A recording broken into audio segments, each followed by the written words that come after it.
That was fast. Whoa, did you see that?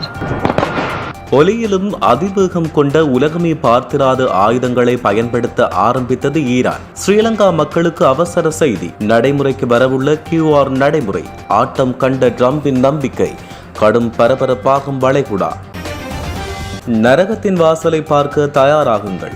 அமெரிக்காவுடன் பேச்சுவார்த்தைக்கு வரமாட்டோம். ஈரான் திட்டவட்டமாக அறிவிப்பு. தனக்கு எதிராக தாக்குதல் நடாத்த அமெரிக்காவுக்கு ஆதரவு வழங்கிய அத்தனை நாடுகள் மீதும் தாக்குதல் நடத்தியது ஈரான். ஈரானுக்கு எதிராக திரும்பிய வளைகுடா நாடுகள். பரபரப்பான கூட்டறிக்கை. புகை மண்டலமாக மாறும் மத்திய கிழக்கு நாடுகள். உலகின் மிக பெரும் எண்ணெய் உற்பத்தி நிறுவனத்தை தாக்கியது ஈரான். 13% உயர்கிறது சர்வதேச சந்தை எண்ணெய் விலை. முழு உலகுக்கும் பேரிடி செய்தி. உலகமே வியந்த அயன் டோம் வான் பாதுகாப்பு அமைப்புகளை மீறி ஒலியிலும் அதிவேக ஆயுதங்களை ஏவி இஸ்ரேலை தாக்கியது ஈரான். தலை நிமிர்ந்து இயலாது அழுதபடி தப்பியோடும் இஸ்ரேலிய வீரர்கள். கடும் சிக்கலாகும் வளைகுடா நிலவரம். மத்திய கிழக்கு நாடுகளுக்கு அனைத்து விமான சேவைகளையும் ரத்து செய்த இலங்கை. கடும் கோபமடைந்தார் டொனால்ட் ட்ரம்ப். சற்று முன் அதிரடி அறிவிப்பு. தாக்குதல்கள் இடைநிறுத்தப்படாது என்றும் திட்டவட்டம். 1000க்கும் அதிகம் போர் விமானங்களை கையாளக்கூடிய அமெரிக்காவின் USS ஆபிரகாம் லிங்கன் போர்க்கப்பல் மீதான ஈரானின் அதிரடி தாக்குதல். அற்றி எரியும் மத்திய கிழக்கு கடல் பெரும் இழப்பை சந்தித்தது அமெரிக்கா. ஈரானுடனான போர் 4 முதல் 5 வாரங்களுக்கு நீடிக்கலாம். ட்ரம்ப் சற்று முன் வெளியிட்ட அவசர அறிவிப்பு. ஈரானை இலகுவாக வென்றுள்ளதாக ட்ரம்ப் அறிவிப்பு. ஈரானின் பல முக்கிய தளங்களை தரைமட்டமாக்கியுள்ளதாக வெளியிட்ட புதிய விவரங்கள். ஈரான் மீதான தாக்குதலின் எதிரொலி. கிடுகிடுவென்று உயர்ந்தது கச்சா எண்ணெயின் விலை. உலகளாவிய பொருளாதாரத்திற்கு வீழ்ந்த பெருத்த அடி. ஓமான் கடற்பரப்பில் எண்ணெய் கப்பல் மீது ஈரான் தாக்குதல். தனது வளைகுடா மூடிய எச்சரிக்கையை மீறி பயணித்ததால் நேர்ந்த நிலை. 4 பேர் காயம். மத்திய கிழக்கின் அரசியல் வரைபடம் மீண்டும் ஒருமுறை சிவப்பு மையால் எழுதப்பட தொடங்கியுள்ளது. இத்தனை காலம் மறைத்து வைத்திருந்த தன்னுடைய மிகச் சக்தி மற்றும் திறன் வாய்ந்த ஆயுதங்களை பயன்படுத்த தொடங்கியுள்ளது. உலகமே திரண்டாலும் எந்த ஏவுகணைகளும் உள்ளே நுழைய முடியாது என்ற வகையில் வான் பாதுகாப்பு அமைப்புகளான அயன் டோம் மற்றும் ஆரோ அமைப்புகளை மீறி ஈரான் தன் அதிதிறன் வாய்ந்த ஒலியிலும் அதிக வேகமுடைய ஆயுதங்களால் தாக்குதல் நடத்தி பாரிய அழிவை உண்டு பண்ண தொடங்கியுள்ளது. மேலும் அமெரிக்கா ஒரு நாட்டை தாக்குகிறது என்றால் அதன் பின்னால் ஜனநாயகம் என்ற போர்வையை தாண்டி வலுவான பொருளாதார காரணங்கள் இருக்கும். இந்த தாக்குதலால் அமெரிக்கா நினைத்தது நடக்கப் போவதில்லை. மாறாக அது தன் சொந்த குழியை தானே தோண்டிக் கொண்டுள்ளது. ஈரானின் பழிவாங்கும் தாக்குதல்களை சமாளிக்க அமெரிக்கா தன்னுடைய பாதுகாப்பு செலவினங்களுக்கான பட்ஜெட்டை பல பில்லியன் டாலர்கள் உயர்த்த வேண்டியிருக்கும். ஏற்கனவே $34 டிரில்லியன் மேல் கடன் சுமையில் இருக்கும் அமெரிக்கா மென்மேலும் கடன் வாங்கி வட்டி கட்ட முடியாமல் திணறும். போர் பதற்றம் காரணமாக எண்ணெய் விலை உயர்ந்து சர்வதேச சந்தையில் டொலரின் நம்பகத்தன்மை மேலும் குறைவடையும். இது டொலரை ஒருமுறை ஆபத்தான நாணயம் என்ற நிலைக்கு தள்ளும். ஈரானின் சித்தாந்தம் என்பது ஒரு தனி மனிதரை சார்ந்தது அல்ல, அது ஒரு தேசத்தின் இறையாண்மையை சார்ந்தது. சதாம் ஹுசைனையும் கடாபியையும் வீழ்த்தியது போல ஈரானை வீழ்த்தி விடலாம் என்று அமெரிக்கா கணக்கு போட்டால் அது அவர்களின் மிகப்பெரும் வரலாற்று தவறாக அமையும். இந்நிலையில் ஈரானில் ஏற்பட்ட அசாதாரண சூழலை அடுத்து இலங்கையில் நுகர்வோர் பீதியடைந்து எரிபொருளை சேமித்து வைத்தால் எரிபொருள் விநியோக அமைப்பின் மீதான அழுத்தம் அவர்களை மீண்டும் QR முறைக்கு நடைமுறைப்படுத்த வேண்டிய கட்டாயத்துக்குள்ளாக்கக்கூடும் என எரிசக்தி துணை அமைச்சர் அக்ரம் இலியாஸ் தெரிவித்தார். நாட்டில் தற்போது போதுமான அளவு எரிபொருள் இருப்பு இருப்பதால் மக்கள் தேவையின்றி பீதியடையக்கூடாது என்றும் அமைச்சர் வலியுறுத்தினார். நாட்டில் தற்போது எரிபொருள் இருப்பு குறித்து கருத்து வெளியிட்ட அவர் 37 நாட்களுக்கு போதுமான பெட்ரோல், 35 நாட்களுக்குரிய டீசல், 47 நாட்களுக்குரிய விமான எரிபொருள் மற்றும் 30 நாட்களுக்கு மேல் சூப்பர் டீசல் கையிருப்பில் உள்ளது. அடுத்த சில மாதங்களுக்கு தேவையான எரிபொருள் ஓடர்கள் ஏற்கனவே வழங்கப்பட்டுள்ளன. மேலும் நாட்டில் எரிபொருள் இருப்பு பெறப்பட்டு வருவதாக அவர் தெரிவித்தார். இலங்கை தன்னுடைய பெரும்பாலான எரிபொருளை சிங்கப்பூர், மலேசியா மற்றும் கொரியா போன்ற நாடுகளிலிருந்து வாங்குவதால் விநியோகம் குறித்து கவலைப்பட தேவையில்லை என்றும் அமைச்சர் சுட்டிக்காட்டினார். இருப்பினும் மக்கள் வழக்கத்தை விட அதிகமாக எரிபொருளை சேமித்து வைக்க முயற்சித்தால் எரிபொருள் போக்குவரத்து வலையமைப்பு சீர்குலைந்துவிடும் என்றும் அவர் சுட்டிக்காட்டினார். சற்று முன் சவுதி அரேபியாவால் ஈரானிய ட்ரோன்கள் மிகப்பெரிய அரபு எண்ணெய் உற்பத்தி நிறுவனமான ஆர்ம்கோ மீது தாக்குதல் நடத்தியுள்ளது. உலகின் மிக பெரும் எண்ணெய் ஏற்றுமதி மையங்களில் ஒன்றான ஆர்ம்கோவின் ராஸ் தனுரா ஆலை உட்பட சவுதி எண்ணெய் உட்கட்டமைப்பை ஈரான் தாக்கியுள்ளது. ஏமனில் இருந்து நடத்தப்பட்ட தாக்குதலில் இது அளிக்கப்பட்டுள்ளது. இது உலகின் மிக பெரும் எண்ணெய் சுத்திகரிப்பு நிலையமாகும். இங்கு ஒரு நாளைக்கு 5,50,000 பீப்பாய்களுக்கு மேல் உற்பத்தி இடம்பெறுகிறது. அத்துடன் இது ஒரு முக்கிய எண்ணெய் ஏற்றுமதி நிலையமாகும். உலக சந்தையில் எரிபொருள் விலை 13% அதிகரிப்பை பதிவு செய்துள்ளமை முக்கியமான விடயமாகவே பார்க்கப்படுகிறது. நாங்கள் அமெரிக்காவுடன் பேச்சுவார்த்தை நடத்த மாட்டோம் என்கிறார் ஈரானின் தேசிய பாதுகாப்பு கவுன்சிலின் செயலாளர் அலி லாரிஜானி அறிவித்தார். வாஷிங்டனுடன் அணுசக்தி பேச்சுவார்த்தைகளை மீண்டும் தொடங்குவதற்கான புதிய முயற்சியை மேற்கொண்டதாக அமெரிக்க ஊடகங்கள் கூறியுள்ள நிலையில் ஈரானின் தேசிய பாதுகாப்பு கவுன்சிலின் செயலாளர் எக்ஸ் தளத்தில் இதை தெரிவித்தார். எங்கள் தலைவரை கொண்டவர்களுடன் மேசையில் அமர்ந்து பேச வேண்டிய அவசியம் எங்களுக்கு இல்லை. இனி எங்களின் பதில் போர்க்களத்தில் மட்டுமே இருக்கும். அமெரிக்காவுடன் எவ்வித பேச்சுவார்த்தையை நடத்தப் போவதில்லை என ஈரானின் உச்ச தேசிய பாதுகாப்பு கவுன்சில் செயலாளர் அலி லாரிஜானி இன்று திட்டவட்டமாக தெரிவித்தார். ஈரான் தன்னுடைய பட்டா-2 என்ற புதிய ஏவுகணைகளை பயன்படுத்தி தாக்குதலை ஆரம்பித்துள்ளது. இது டாலர்களின் பார்வைப்படுவதற்கு முன்னர் இலக்குகளை தாக்கும் வல்லமை உடையது என்றும் கூறப்படுகிறது. ஈரான் தன்னுடைய தோல்வியை பற்றி சிந்திக்கவில்லை. இதுவரை 15 நாடுகளுக்கு மேல் தாக்குதலை நடத்தியுள்ளது. தனக்கு எதிராக அமெரிக்காவுக்கு ஆதரவு வழங்கிய 8 நாடுகளை இதுவரை நேரடியாக தாக்கியுள்ளது. நீ எனக்கு அடித்தால் உன்னை நம்பியிருக்கும் அத்தனை பேருக்கும் நான் அடிப்பேன் என்பதாய் அடித்திருக்கிறது ஈரான். அந்த வகையில் இஸ்ரேல், ஐக்கிய அரபு எமிரேட்ஸ், அமெரிக்க தளங்கள், சவுதி அரேபியா, கட்டார், யோர்தான், Kuwait, Iraq, Bahrain, Oman, Syria, Cyprus, France, Italy, Kuwait தளம், ஐக்கிய ராச்சியம், சைப்ரஸ். இந்த நிலையில் ஈரானின் தொடர்ச்சியான தாக்குதலுக்கு தகுந்த பதிலடி கொடுப்பதற்கான திட்டங்களை பரிசீலித்து வருவதாக வளைகுடா நாடுகள் உத்தியபூர்வமாக அறிவித்துள்ளமை பதற்றத்தை ஏற்படுத்தியுள்ளது. Saudi Arabia, Kuwait, Bahrain, Qatar, ஐக்கிய அரபு அமீரகம் மற்றும் ஓமன் ஆகிய நாடுகளை உள்ளடக்கிய வளைகுடா ஒத்துழைப்பு சபை இணைந்து வெளியிட்ட பரபரப்பான கூட்டறிக்கையில் இந்த தகவல் தெரிவிக்கப்பட்டுள்ளது. அந்த கூட்டறிக்கையில் வளைகுடா நாடுகள் தெரிவிக்கையில் பிராந்தியத்தில் பதற்றத்தை தணிப்பதற்காக பலகட்ட தூதரக முயற்சிகள் மேற்கொள்ளப்பட்ட போதிலும் அவற்றையெல்லாம் மீறி ஈரான் தொடர்ந்து தாக்குதல் நடத்தி வருகிறது. நாடுகளின் பாதுகாப்பு மற்றும் ஸ்திரத்தன்மை விடயத்தில் எவ்வித சமரசத்துக்கும் இடமில்லை. ஈரானின் இந்த அத்துமீறல்களுக்கு முற்றுப்புள்ளி வைப்பதற்காக நாங்கள் அனைவரும் ஒன்றிணைந்து செயல்பட உள்ளோம் என்று எச்சரிக்கப்பட்டுள்ளது. மத்திய கிழக்கில் தற்போது நிலவும் போர் பதற்றங்களுக்கு மத்தியில் வளைகுடா நாடுகளின் இந்த திடீர் அறிவிப்பு பிராந்திய நிலைமைகளை மேலும் தீவிரமடைய செய்துள்ளது. அத்துடன் ஈரானில் உள்ள தன்னுடைய தூதரகத்தை மூடுவதாகவும் அதன் தூதரை திரும்ப பெறுவதாகவும் ஐக்கிய அரபு அமீரகம் தெரிவித்துள்ளது. இஸ்ரேலின் வர்த்தக தலைநகரான தெல் அவீவ் மற்றும் ஆக்கிரமிக்கப்பட்ட மேற்கு கரை பகுதிகளை இலக்கு வைத்து ஈரான் மிக பெரும் ஏவுகணை தாக்குதலை நடத்தியுள்ளது.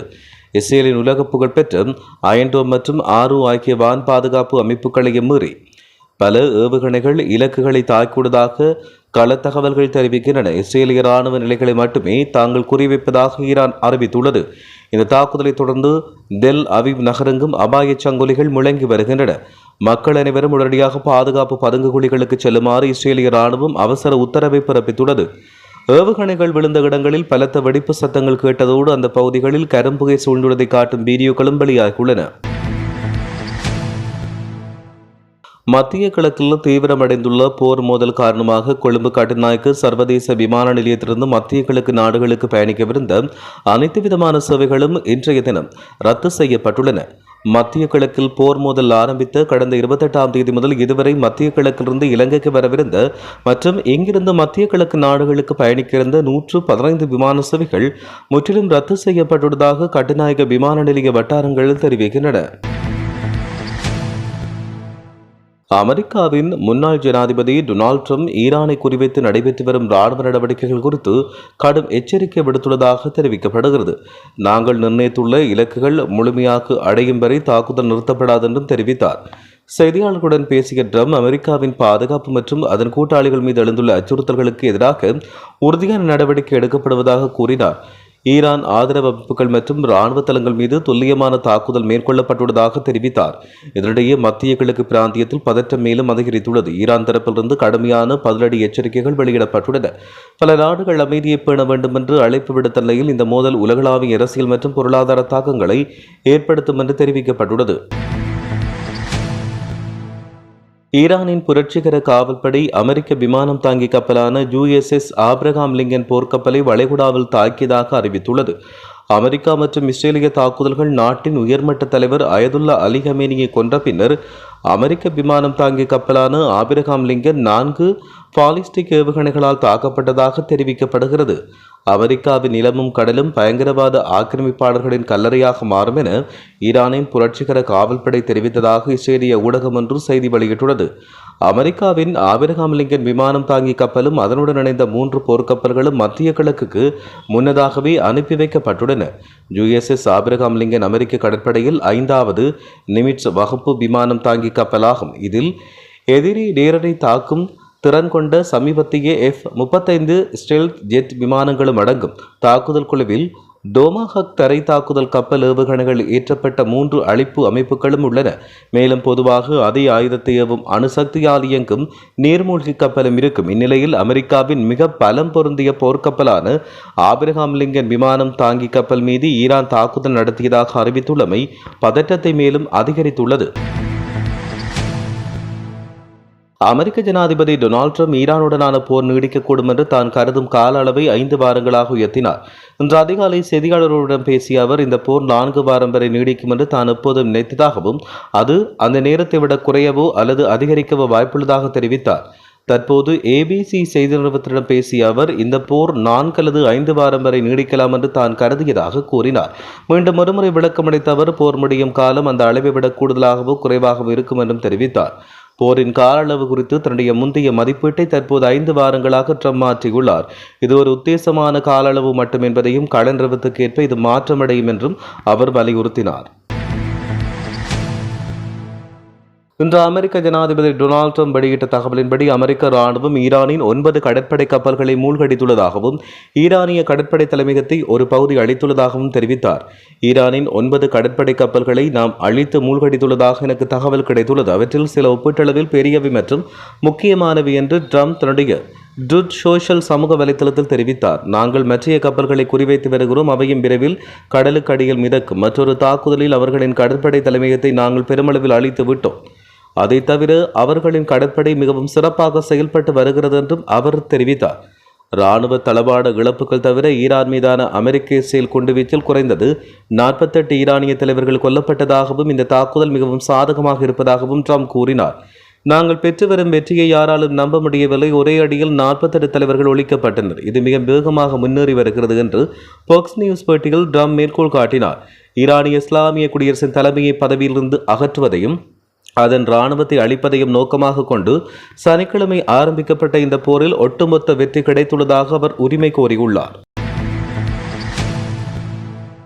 அமெரிக்காவும் இஸ்ரேலும் கூட்டாக ஈரான் மீது தாக்குதல் நடத்தியதால் உலக சந்தையில் கச்சா எண்ணெயின் விலை அதிகரித்துள்ளது. வெளிநாட்டு ஊடக அறிக்கையின்படி பிரெண்ட் கச்சா எண்ணெயின் விலை 10% அதிகரித்துள்ளது. மேலும் அதன் விலை தற்போது ஒரு பீப்பாய்க்கு $80 எட்டியுள்ளது.